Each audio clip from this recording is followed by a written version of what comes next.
Bonjour, je suis Thomas de la société Lettel. Je vais vous présenter comment programmer, raccorder et utiliser l'horloge CTS2 A2R.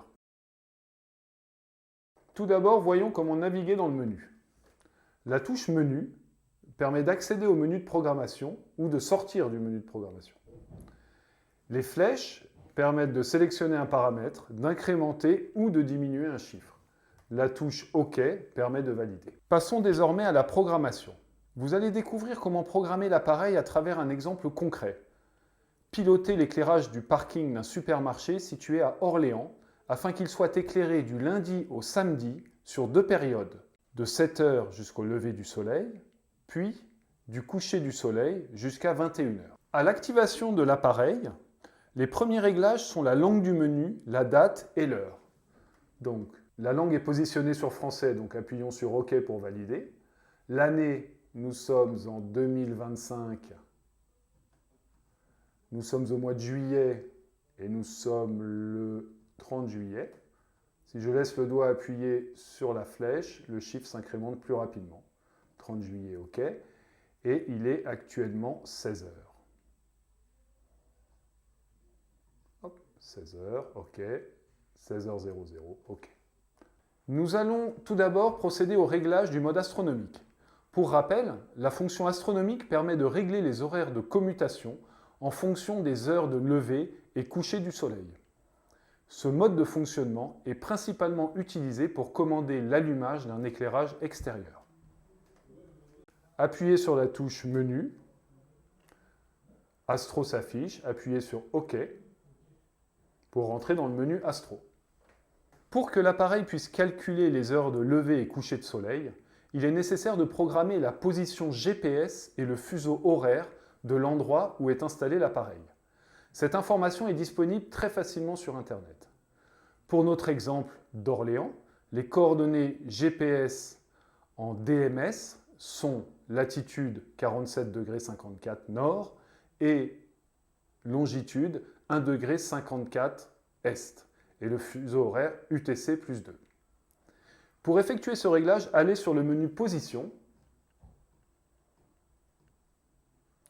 puis appuyez sur OK. Et ensuite la latitude, donc nord 47°,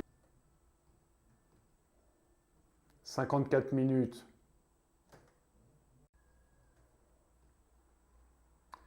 puis la longitude ou longueur est 1°,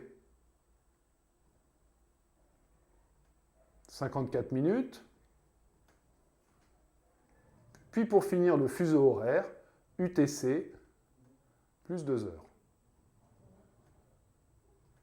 Pour sortir du menu Position, appuyez une fois sur la touche Menu. Le menu Offset permet de décaler le déclenchement du contact par rapport aux heures de lever et coucher du soleil, sur une plage réglable de 1 minute à 2 heures. Pour notre exemple, nous ne l'utiliserons pas. L'horloge CTS2 A2R est équipée de 2 canaux qui peuvent être réglés spécifiquement. Chaque canal pilote un contact dédié. Un seul mode de programmation peut être assigné à chaque canal, le mode hebdomadaire ou astronomique. Compte tenu que notre exemple cumule les deux conditions, nous allons utiliser le canal 1 en mode astronomique et le canal 2 en mode hebdomadaire. Pour cela, entrez dans le menu Mode, puis activez pour le canal 1 le mode astronomique. Activez, OK. Le menu Time permet de visualiser les heures de commutation du jour. Il est utile pour vérifier que la position GPS a été programmée correctement. Menu Time, OK. Aujourd'hui, donc le 30 juillet, le soleil va se lever à 6h27 pour se coucher à 21h31, ce qui est cohérent. Pour sortir du menu Astro, appuyez sur la touche Menu. Nous allons désormais procéder au réglage des programmes hebdomadaires et horaires. Dans notre exemple, nous devons régler 2 programmes horaires, applicables du lundi au samedi. Le premier consiste à allumer l'éclairage à 7 h et le second consiste à éteindre l'éclairage à 21 h. Pour cela, entrez dans le menu Programme, puis Nouveau. Le nombre de programmes disponibles s'affiche, puis le numéro de programme qui va être programmé. Tout d'abord, il faut choisir entre le mode de réglage hebdomadaire ou annuel. Le mode hebdomadaire permet de programmer des horaires de commutation différents selon le jour de la semaine, du lundi au dimanche. C'est le mode que nous devons utiliser pour notre exemple. Le mode annuel permet d'activer une plage horaire de date à date. Ce mode est utile pour désactiver l'éclairage lors des jours fériés ou les périodes de congé. Nous n'utiliserons pas ce mode dans notre exemple. Donc nous sélectionnons hebdomadaire, puis nous l'assignons au canal 2, puis relais on puisque nous souhaitons activer le contact, puis ensuite régler l'heure d'allumage, soit 7 heures dans notre exemple. Des chiffres clignotent sur la partie haute de l'écran. Il s'agit des jours de la semaine, représentés par des chiffres en commençant par lundi. Lundi égale 1, mardi égale 2, mercredi égale 3, ainsi de suite jusqu'à dimanche. Si oui est affiché, au centre de l'écran, appuyez sur OK pour assigner le programme au jour de la semaine qui clignote, soit du lundi au samedi dans notre exemple. Lorsque 7, soit dimanche, clignote, appuyez sur une des flèches pour que oui passe au non, puis appuyez sur OK. Pour le deuxième programme, sélectionnez le mode hebdomadaire, puis canal 2, puis relais off, puisqu'il s'agit d'éteindre le contact, puis régler l'heure sur 21 h, puisque nous souhaitons éteindre notre éclairage à 21 h, du lundi au samedi, et on désactive le dimanche. Pour visualiser les programmes enregistrés, entrez dans le menu « Réviser », puis sélectionnez le numéro du programme à consulter. L'écran affiche l'heure de commutation, les jours de la semaine applicables, le numéro du canal, C1 ou C2, et l'état du contact après commutation, on ou off. Il est possible de faire défiler les programmes à l'aide des flèches. Programme 1, programme 2.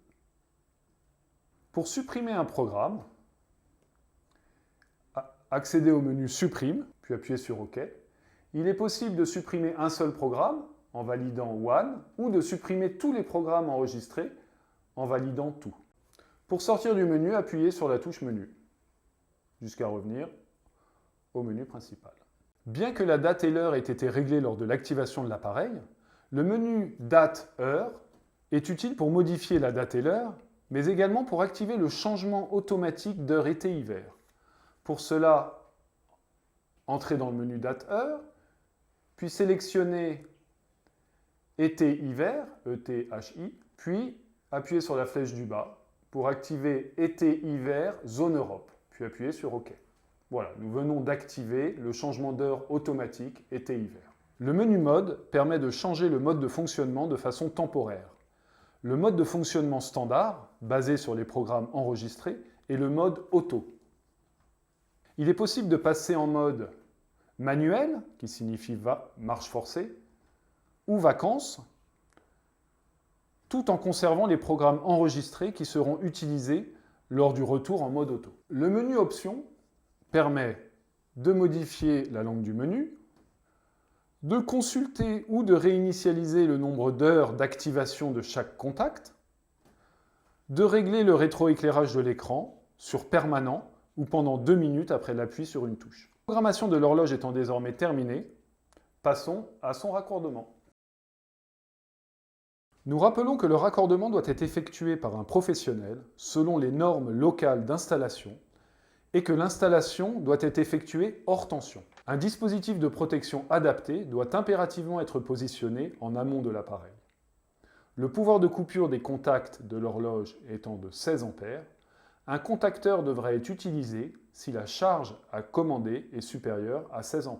Voici les différents schémas applicables selon le mode de fonctionnement et le nombre de circuits à piloter. Un circuit, un mode de fonctionnement, astronomique ou hebdomadaire. 2 circuits, un mode de fonctionnement par circuit. Un circuit, 2 modes de fonctionnement, astronomique et hebdomadaire. Dans notre exemple, nous cumulons le mode astronomique, assigné au canal 1, et le mode hebdomadaire, assigné au canal 2. Nous allons donc raccorder la phase à piloter en série sur les deux contacts, tel que représenté en rouge sur la notice. L'appareil étant désormais raccordé, nous allons vous montrer comment l'utiliser. L'écran principal affiche l'heure, la date, le jour de la semaine, l'état et le mode de fonctionnement de chaque canal. Pour changer manuellement l'état d'un contact, pressez deux touches simultanément. Pour le contact 1, les deux touches du milieu. Pour le contact 2, les deux touches de droite. J'espère que cette vidéo vous a été utile. Nous vous invitons à contacter notre service technique pour tout renseignement complémentaire. N'hésitez pas à vous abonner à notre chaîne YouTube pour suivre nos actualités. Merci.